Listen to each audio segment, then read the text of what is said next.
حافظوا علی الصلوات والصلاۃ الوسطی، حفاظت کرو نمازوں کی، بالخصوص نماز وسطیٰ کی، درمیانی نماز کی، اور کھڑے ہو جاؤ ہماری بارگاہ میں، قوموا للہ قانتین، کھڑے ہو جاؤ، اس لیے نماز میں قیام فرض کر دیا، کھڑے ہو جاؤ ہماری بارگاہ میں۔ ارے تو کیوں نہیں کھڑا ہوگا؟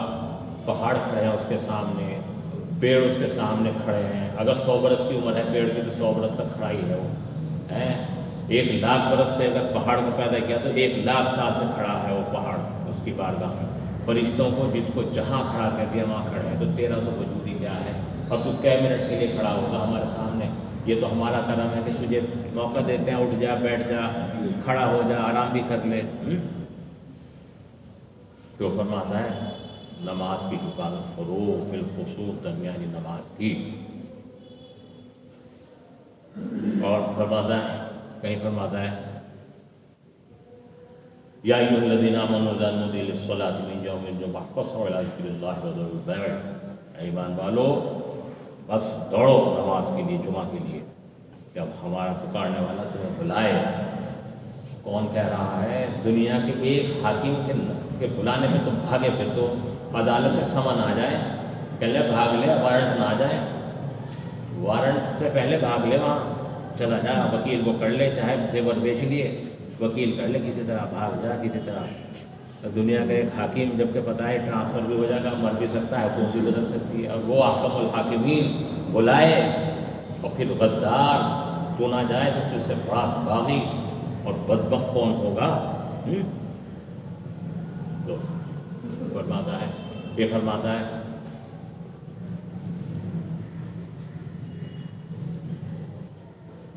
انما اموالکم واولادکم فتنہ واللہ عنده اجر عظیم، تمہارے مال، تمہاری اولاد ہم نے فتنہ بنا دیا اور اللہ ہی کے نزدیک اجر عظیم ہے، یعنی اس کی فرما برداری پر ہی اجر عظیم ہے۔ تو نماز کی تاکید اور حفاظت بار بار کی گئی، اور تم نے کیا اس چیز کو ہلکا سمجھ لیا؟ اللہ کی پناہ ہلکا جانے ہو کہ اللہ کے رسول جس چیز کو ایک بار کہہ دیں کوئی پلٹنے والا نہیں اس حکم کو، بس جو آپ نے فرما دیا وہ خدا ہی کا حکم ہے، اسے کوئی لوٹانے والا نہیں، وہ تو حق ہے۔ فرمایا قرآن پاک میں قوموا للہ قانتین، ہماری بارگاہ میں سرکار دو عالم صلی اللہ علیہ وسلم فرماتے ہیں کہ دل میرا یہ کرتا ہے، میں ارادہ اس بات کا کرتا ہوں کہ اپنی مسلح پر کسی کو کھڑا کر دوں اور مدینے کے نوجوانوں کو اپنے ساتھ لے لوں، اور جو لوگ مسجد میں آنے سے رک گئے ان کے گھروں میں آگ لگا دوں۔ کون کہہ رہا ہے؟ رحمت للعالمین، کہ جن کا حکم نہ زمین ٹالے نہ آسمان ٹالے، کوئی فرشتہ کوئی رسول کوئی نہیں ٹالتا، خدا ہی کا حکم ہے ان کا۔ فرماتے ہیں تو ان کے گھروں میں آگ لگا دوں، مگر مجھے عورتوں اور بچوں پر رحم کا خیال آتا ہے۔ تو گویا آگ لگ گئی۔ میں اپنے مریدوں کو، اپنے پیر بھائیوں کو، جب تھوڑی تعداد، بہت تھوڑے سے بیٹھتے ہیں، کبھی بیٹھ گیا کوئی آگ، کیونکہ وہ یہ سمجھتے ہیں نا کہ بھائی میاں کے پاس جاؤ گے، بھائی کوئی پراپرٹی کی بات تو زیادہ ہونے کی نہیں، پھر سے کہانی نہیں سنانے کی ادھر ادھر کی، بھائی یا تو میرے پاس اتنا تو فالتو وقت ہے نہیں، تھوڑی سی زندگی، کیا پتہ کئی دن کی تو اور زندگی ہے، اور 100 برس کی وغیرہ ہے تو کئی دن کئی منٹ ہیں۔ تو بھائی میں نے تو اپنے پیر و مرشد سے یہی سیکھا، یہی کیا، یہ اقتباس سے لیا، بیٹھ کے ہاتھ تاپ رہے اور واقعات سنا رہے، وہی تو واقعات دماغ میں گھر کر گئے بچپن سے، سفید کاغذ پہ جو لکھ گیا باپ یا استاذ یا پیر، وہ درج ہو جاتا ہے، وہ انمٹ ہو جاتا ہے۔ پھر وہ تو بیٹھتے ہیں تو بھائی ایسا ہے کہ میری دوستی اور میرا تعلق تو اس سے ہے جو مجھ سے مسجد میں ملے، میرا ملاقات کا تو سب سے بڑا گھر مسجد ہے، تم مجھ سے مسجد میں نہیں ملتے تو مجھ سے باہر مت ملو، مرضی آئے ملو، تعلق رکھو نہ رکھو، میرا کچھ نہیں بگاڑ سکتے۔ اتنا بگڑے گا جتنا اللہ تعالیٰ نے لکھ دیا مقدر میں، اتنا بگڑ جائے گا۔ تو اللہ تعالیٰ فرماتا ہے والقدر خیرہ وشرہ من اللہ تعالیٰ والبعث بعد الموت۔ اے اللہ، جب ایمان مفصل آدمی پڑھتا ہے تو اس میں کہتا ہے کہ میں ایمان لایا اس بات پر کہ اچھائی برائی وہ سب تیرے اندازے سے ہے، جو بھی کچھ اچھائی برائی پہنچے گی۔ بھائی مال بھی لوٹ سکتا ہے، خدا نخواستہ جان بھی لوٹ سکتی ہے، اللہ اپنی حفاظت کر رکھے، مگر پروردگار کو ہی حفاظت فرمانے والا ہے۔ ہماری جان مال، عزت آبرو کی اور ایمان کی سب تیرے قبضہ قدرت ہے۔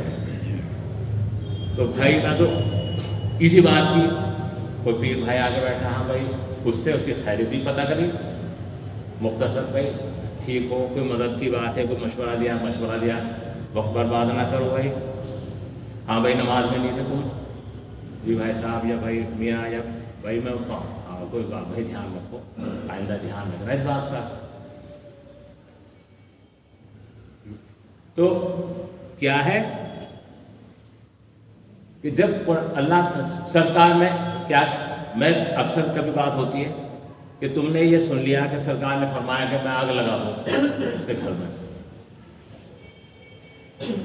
تو آگ لگ گئی، آگ تو لگ چکی، اللہ تیری پناہ، وہ تمہیں دیکھ نہیں رہی آگ میں، تیرا گھر اجڑ جائے، تیری عورتیں بھاگیں، تیری لونڈیاں بھاگیں، تیرے لڑکے بھاگیں، تو مکان سے برباد ہو، سلنڈر پھٹ کے مرے، کہیں راستے میں مرے، خدا پناہ میں رکھے۔ آگ لگ چکی، آگ تو اللہ تیرے حبیب پاک سرکار کی حفاظت کر رکھی ہے، آگ تو لگ گئی، وہ تو اس آگ کو تھام لیا سرکار نے، کیسا نہ ہو گھر میں بچے ہیں مر جائیں جل کے، تو آگ تو لگ گئی، اور یہاں نہیں لگی تو جہنم میں لگ گئی۔ جو سرکار کہہ دیا اسے ٹالنے والا زمین آسمان میں کوئی نہیں ہے، وہ تو خدا کا حکم ہے۔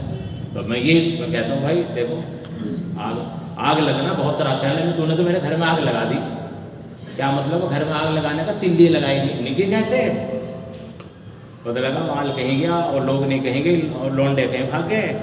اب گھر میں آگ لگنا کسے کہیں؟ وہ تو آگ لگ کے بستر ہی جل رہا، یہ تو پورا گھر تیرا نسل تک مٹ گئی۔ تو اللہ تیرے حبیب پاک صدقہ جو وہ فرما دیں، جبھی تو فرما دیں اللہ تو کہ بے پناہ خدا کے غضب سے وہی پناہ ہے، انہی کی چوکٹ پہ پناہ نہیں ہے کہیں۔ ہاں تو بھائی اب رہی بات یہ، دیکھو حضرت علی سے نہیں پڑھ سکتے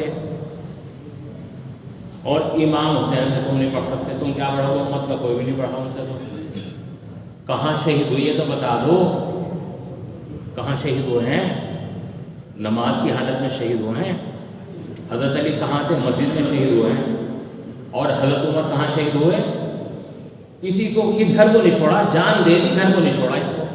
آج وہ فرقہ جو بدبخت جو یہ کہتے ہیں نا یہ خون نہیں کر رہا ہے، وہ سمجھ لو زندیق ہے، دیوس ہیں زمانے کے، زندیق ہیں۔ ابے امام حسین نے تو کربلا کے اندر اپنی جان دے دی سجدے کی حالت میں، تو کیسا حسینی ہے؟ تو کہے نماز کوئی چیز نہیں، تو دیوس ہے، پڑھ لے ترجمہ کا دیوس ملعون۔ ایسے کے بارے میں امام غزالی فرماتے ہیں کہ یہ کافروں سے بدتر ہیں، ایسے لوگ جو کھلے کافروں سے بدتر ہیں، بدترین منافق ہیں یہ لوگ۔ حضرت فاروق اعظم یہاں پر اچھا لگا تھا، آپ کے لوگ نام لگتے ہیں فیروز نے مارا تھا، فیروز دولو، یہاں پر اچھا لگا آپ کے، یہ مسانہ پھٹ گیا، آنکھ پھٹ گئی تھی، تو آپ نے دوسرے کو صحابی کو مسلح پہ کھڑا کیا اور آپ پیچھے آ گئے، بے ہوش ہو گئے، آپ کو اٹھا کے لائے مسجد میں مسلح پر، یعنی نماز کی حالت میں برشا مار دیا، تو کہاں گئے؟ نماز میں۔ تو اس کا کیا پتہ دیتی ہے کہ نماز ایک ایسا اہم ستون ہے دین کا، سب سے اہم ترین، کہ بڑے بڑے یعنی جب ان کی موت بھی ہوئی دنیا سے گئے تو بھی نمازی کی حالت میں چلے گئے وہ، تو تم اسے کم مت سمجھ لینا، معاذ اللہ کم آنکھ لوگے، سرکار کی کسی سنت کو بھی کم آنکنا کفر ہے، کوئی بھی سنت ہو، یہ تو سنت عظیمہ ہے نماز۔ تو حضرت علی کہاں نمازی کے لیے تو آپ آئے تھے جب آپ کے اوپر وار کیا تھا اس نے، ابن ملجم نے جب آپ پہ وار کیا تھا مسجد میں تو آپ تشریف لائے تھے، اور امام حسین کہاں تھے؟ کربلا میں سجدے کی حالت میں تھے۔ تو جو حسینی ہو یا جو اپنے آپ کو صحابیوں کا ماننے والا کہے، فاروقی کہے، چاہے وہ حسینی کہے، تو یہ دیکھ لے کہ نماز سے باہر نہیں ہے۔ اب اس کے ساتھ یہ ذہن رکھو کہ ایمان کی یہ دونوں چیزیں لازم و ملزوم ہیں، اس سے ہٹ کے نہیں ہیں۔ نہ تو یہ سمجھو کہ ایمان ہے یا نہیں ہے، معاذ اللہ وہ کفر ہے، آیا نماز پڑھو یا نہ پڑھو کوئی بات نہیں، وہ بھی کافر ہے، دونوں گئے نہیں۔ ایمان ان کی روح ہے اور یہ تمام اس کا جسم ہے، ایک بدن اور ایک روح، تبھی تمہارا جسم ہے۔ بھائی میں انسان ہوں، میرا نام طارق ہے، تو طارق کا وجود کہیں سے ہے؟ ایک روح اندر کام کر رہی ہے، ایک جسم باہر کام کر رہا ہے، ان میں سے دونوں کی جدائی موت ہے، اسی کا نام تو موت ہے۔ جسم الگ ہو گیا، روح الگ ہو گئی، موت ہو گئی۔ تو عمل اور ایمان دونوں جب ایک جگہ ہیں تو ایمان ہے، اسلام اسی کا نام اسلام ہے۔ وہ جب الگ الگ ہو جائیں تو سمجھ لو کفر ہے۔ وہ ایمان گیا تو اب کچھ نہیں رہا تیرے پاس، اور عمل گیا تو ایمان کہاں دیکھے گا؟ عمل تو اسی جگہ دیکھ رہا تھا، روح تو جب ہی دیکھ رہی تھی، پتہ لگ رہا تھا کہ روح ہے، چل رہا، آنکھ سے دیکھ رہا، زبان سے بول رہا ہے، وہ یعنی منصہ شہود، یعنی یا جگہ یا مظہر جس کو کہتے ہیں اظہار ہونے کی جگہ، وہ ہے جسم۔ خیر، اب رہی بس ایک بات، اللہ تبارک دیکھو جہاں فرمایا حافظوا علی الصلوات والصلاۃ الوسطیٰ، حفاظت کرو نماز کی، درمیانی نماز کی، سورہ بقرہ کے اندر ہے۔ واقعہ کیا چل رہا ہے آپ یہ دیکھو، بس ایک اور کرو، عورتوں کے ساتھ یہ حسن سلوک کرو، اگر طلاق دو تو ایسے دو، اور حیض میں ہو تو ایسے ہوں، یہ بات یہ چل رہا ہے ہمارے دل، چلتے چلتے ایک دم حافظوا علی الصلاۃ والصلاۃ الوسطیٰ۔ آج میں سوچی بھائی یہ کیا ہوا ایک دم؟ بھائی عورتوں کا ذکر آ رہا تھا، بھائی ایسے رہنا ہے آپ کو ان کے ساتھ، بھائی ایک دم کیا؟ ہاں، تو حضور فرماتے ہیں خبردار، یہ تمہاری زندگی میں جھک جھوڑ دینے والی چیز ہے تمہیں، کہ تم دنیا میں ایسے الجھے رہتے ہو، عورتوں میں، بچوں میں، اپنے کام میں، تو اسی طرح تمہیں سمجھایا ایک دم کہ فوراً ایک دم حافظوا علی الصلوات والصلاۃ الوسطیٰ، خبردار، یہ عورتوں کا ذکر بھی ہو رہا ہے، سب کچھ ہو رہا ہے، ایسے رہنا ہے، اگر طلاق دو تو ایسے دینا ہے، مگر الجھ نہ جانا بیچ میں، خبردار، اب نماز کا وقت ہے، فوراً نماز ہٹ چھوڑ دو سب، حافظوا علی الصلاۃ والصلاۃ الوسطیٰ، کھڑے ہو جاؤ، وقوموا للہ قانتین، کھڑے ہو جاؤ نماز کے لیے۔ تو بتایا کہ نظم یہ ہے، اس کا معنی یہ ہے کہ ایک دم کیسے ذکر آ گیا اس میں نماز کا؟ بھائی بھی تو یہ چل رہا تھا ذکر، ایک دم کیسے آ گیا؟ کہا خبردار، دنیا میں پھنسے رہو گے تم، کوئی کاروبار کر رہا ہے، کوئی دکان پہ بیٹھا ہے، کوئی مریضوں کو دیکھ رہا ہے، کوئی وکیل ہے، مقدمہ لڑ رہا ہے، کوئی آفس میں ہے، کوئی کہیں ہے، کوئی بیوی کے ساتھ ہے، کوئی بچوں کے ساتھ ہے، یہ ایک دم اللہ اکبر، کان فون کھڑے ہو جاؤ، ایک دم چلو۔ قرآن کا نظم یہی ہے، بتائیں کہ چھوڑ دو، سب کو چھوڑ دو، ہاں، ورنہ ایک دن ہم چھڑوا دیں گے، اور ایسا چھڑوا دیں گے کہ بیوی روتی رہے گی اور بچے تمہارے دہڑے ماریں گے، تمہارے جنازے کو لپٹیں گے اور کوئی روکنے والے نہیں ہوگا، ماں کہے گی جلدی سے دفن گیا ورنہ سڑ جائے گا شام تک۔ ایک دن ہم چھڑوائیں گے، وَلَن يُؤَخِّرَ اللَّهُ نَفْسًا إِذَا جَاءَ أَجَلُهَا، ہرگز مہلت نہیں دیں گے، پھر چھڑوا دیں گے، سب کچھ چھڑوا دیں گے۔ اب رہی ایک چیز اور ہے بات،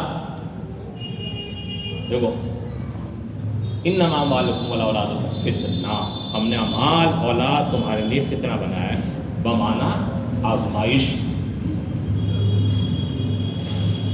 میں اکثر کہہ دیتا ہوں، مرید آئے، بڑی کڑوی بات میں، ابا بھی اکثر کبھی کبھی ہمارے میں آگے، بھائی تمہیں اجی میں یہ مکان مل جائے، اجی میں دکان مل جائے، اجی میں مل جائے، بھائی تجھے اس کے علاوہ کوئی اور نہیں سوچتا ہے یار یہاں آ کے، بس پیر کی بارگاہ میں آ کے، اب یہ تو مل ہی جائے گا، جیسا کہاں کھود رہا تیرے مقدر میں، بس کوشش وہاں کر لے جہاں سے کبھی ہٹنا نہیں ہے، وہ والی چیز کو ڈھونڈ لے،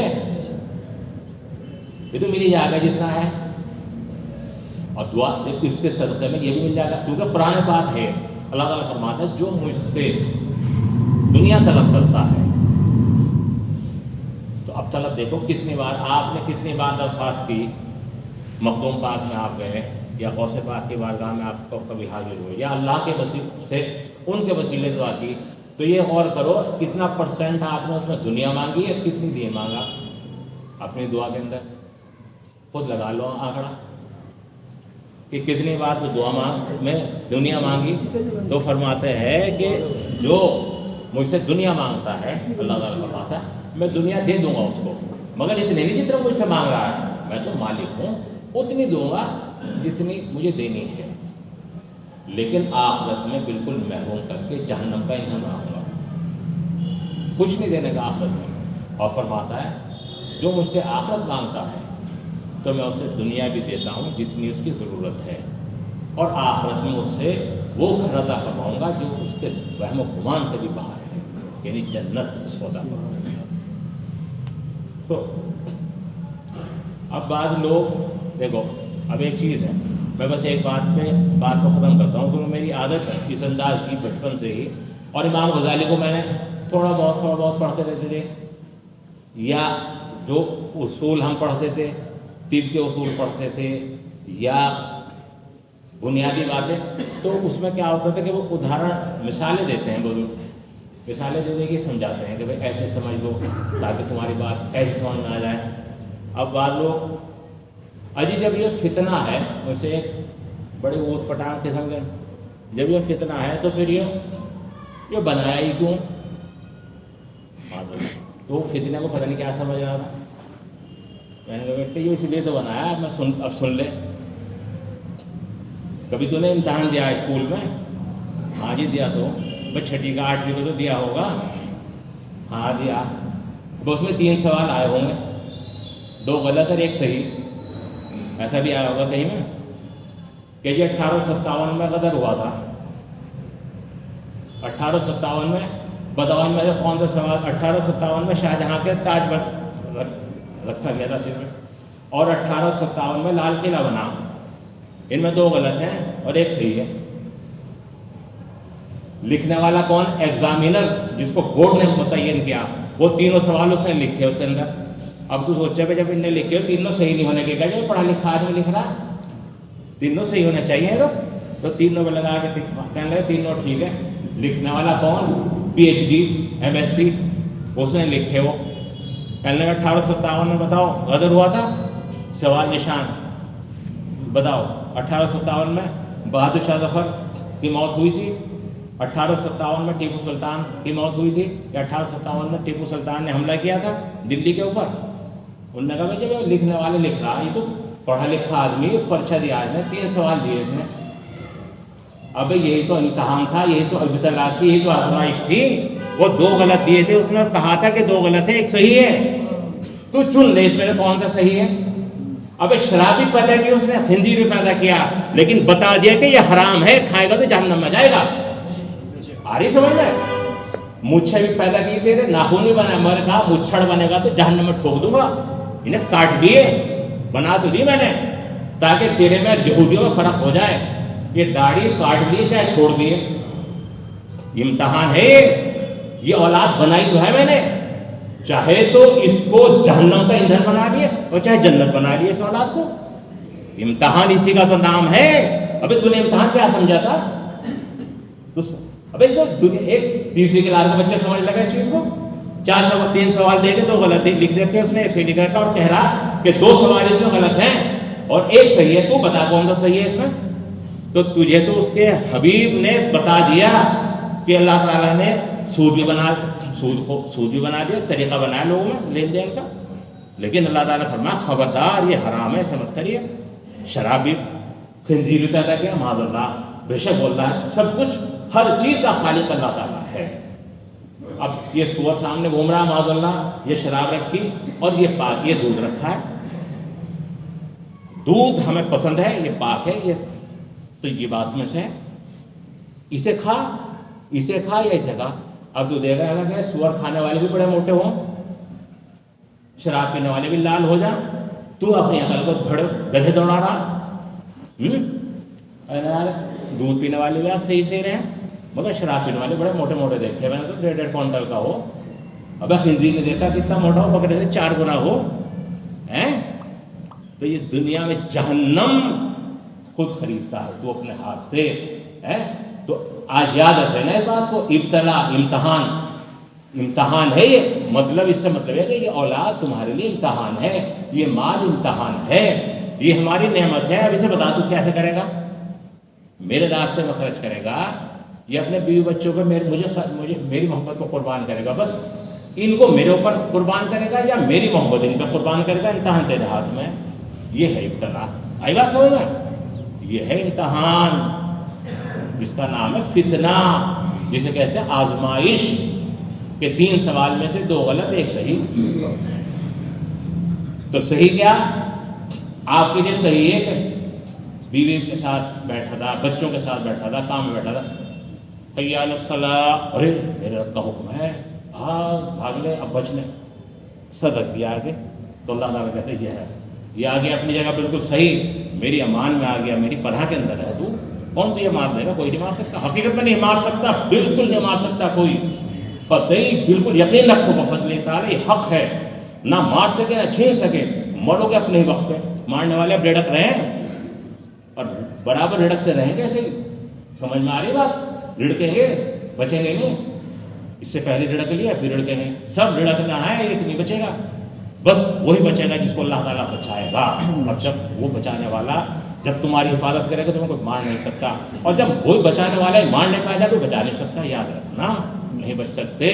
شداد نہیں بچے, نمرود نہیں بچے, فرعون نہیں بچے. سمجھ گئے؟ ابراہیم لنکن نہیں رہا دنیا میں. آری بات سمجھ میں؟